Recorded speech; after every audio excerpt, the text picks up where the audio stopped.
to license it.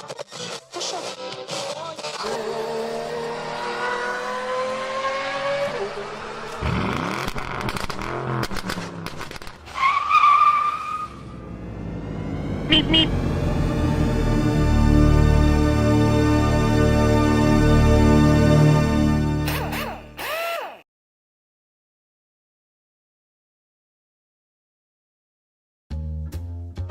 Hi everybody, and a warm welcome back to Maple Leaf Matchbox Makeovers.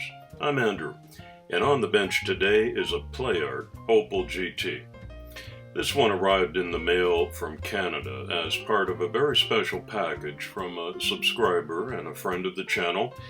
And in the accompanying note, I learned that this particular childhood model has great sentimental value. So I'm going to do my best to do a worthy restoration on it. You can see that the paint is chipped. The front end here has been badly damaged and badly repaired. The wheels are oversized in my opinion, and all of these bits are in need of some attention. So let's get started and see what's inside.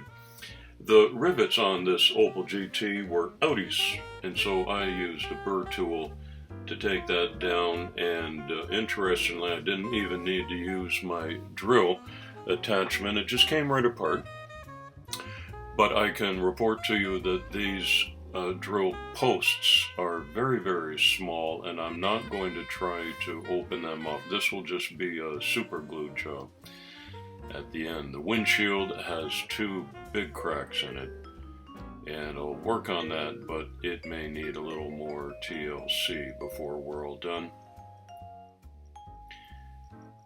And both the front and the rear ends have this little plastic piece. It's kind of a grill, but it's very, very fragile. And the front one, as I reported, is badly damaged and actually came out in two pieces, but luckily this rear piece that holds the license plate came out intact, and I'll be able to save that one.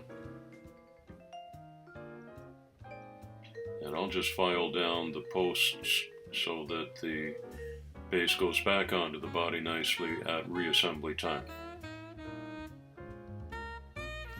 I've removed the suspension from the metal base, and now the two main parts go into the paint stripper. And I'm going to seal that up to keep the fumes in the box and out of my room while I continue to do some work. The Opel GT is a front-engine, rear-drive, two-seat sports car manufactured and marketed by Opel in two different generations, separated by the 34-year hiatus. The first generation, Opel GT, was 1968 to 1973 and debuted as a styling exercise in 1965 at the Paris and Frankfurt motor shows. The styling of the GT was often cited as being similar to the 1968 Chevrolet Corvette, which went on sale in September 1967.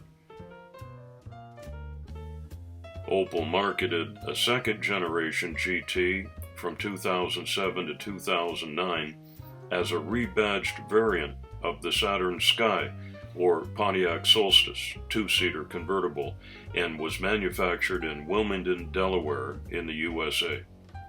In 2016, Opel introduced the GT concept at the 2016 Geneva Motor Show as a lightweight, turbocharged, rear-wheel drive two-seater.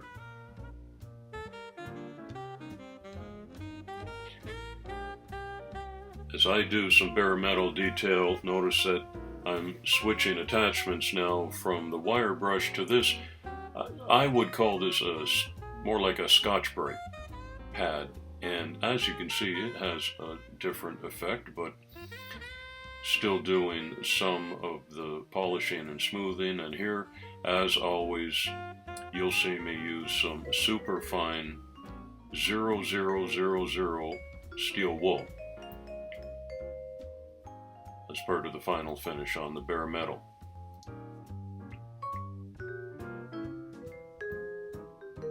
I like to keep a clean workstation, and regularly I will stop and give it a brush up or a wipe down so that I can continue with a good clean spot.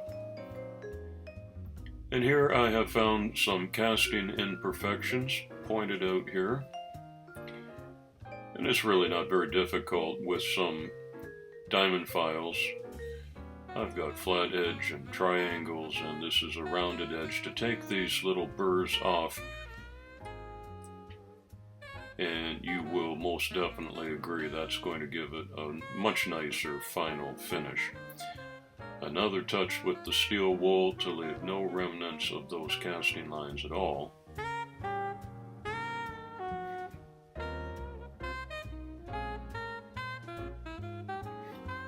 And we're ready for some polishing compound.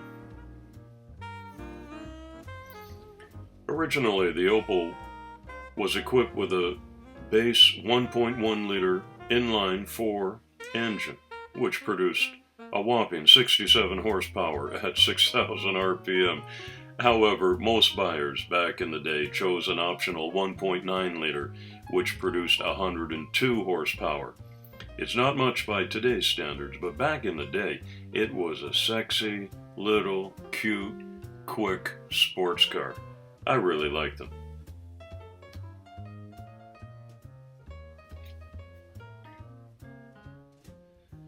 A little polishing with the shop rag, and this is what it looks like before it goes to paint.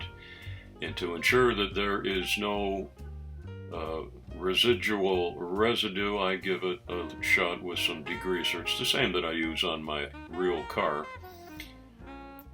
Wipe that down again, take any fingerprints and oils off of that as well. Here's what it looked like after a primer coat. And that's my last chance to look for any imperfections. And I didn't spot any today. I did a pretty thorough pre-primer job on the bare metal. And I'm sticking with the original green, but this one is slightly darker. Almost a British racing green. And the tack coat that you just saw is followed by a second coat, and this is the top coat, or the wet coat, that I apply, and I put the cover over my little spray booth and let that dry up nicely. The one-piece plastic interior was off-white in color, and I thought for a little extra effort I'm going to make this a sort of a tan leather look, and so I started with a base white and added just 4 drops of brown in there to give it this nice tan color, which I think will offset the green body paint nicely.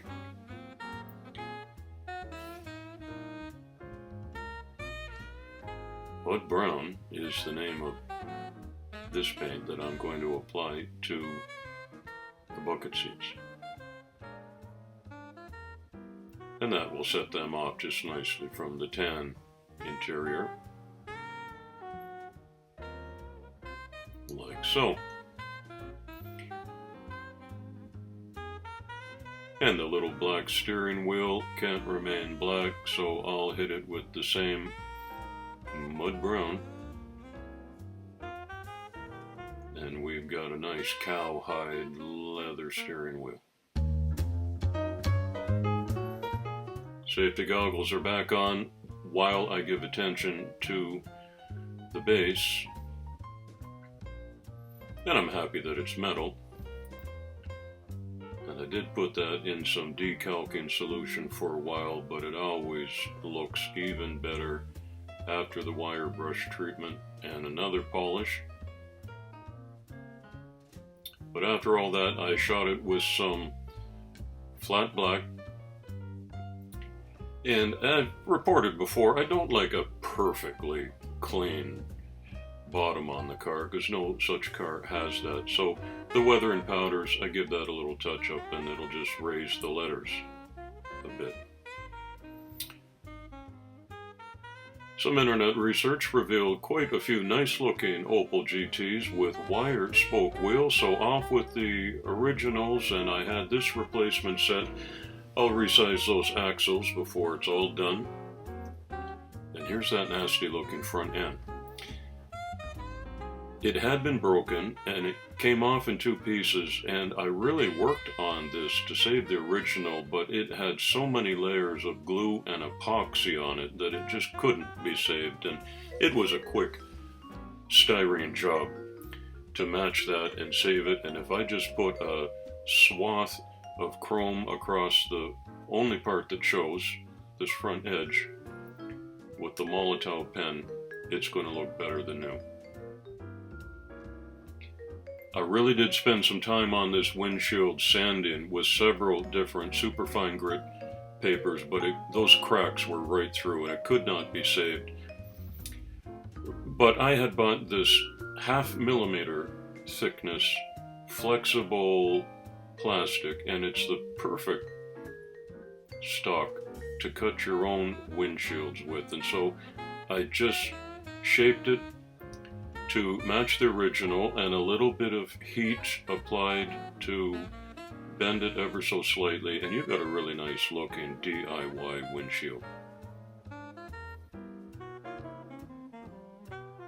And the best tool on my hobby bench remains my toothpick box, especially for these minute taillights.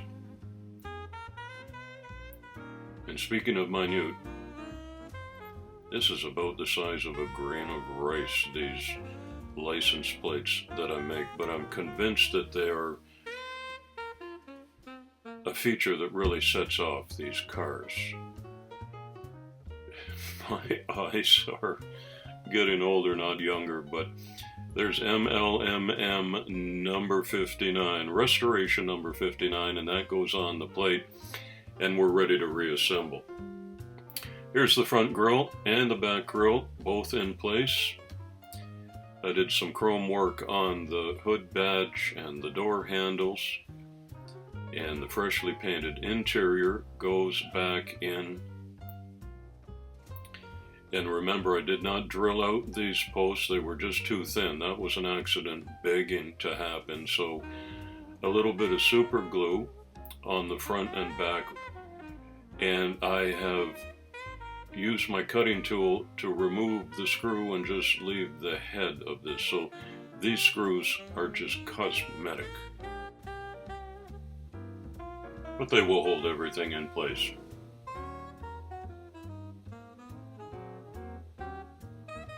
Now let's have a closer look and see what we ended up with. Here's the Opel GT with the recognizable pop-up headlights. Some badges are highlighted. There's the new spoke wheels, looking good, and the suspension rides well. There's the repaired front grille, detailed lights and license plate on the back.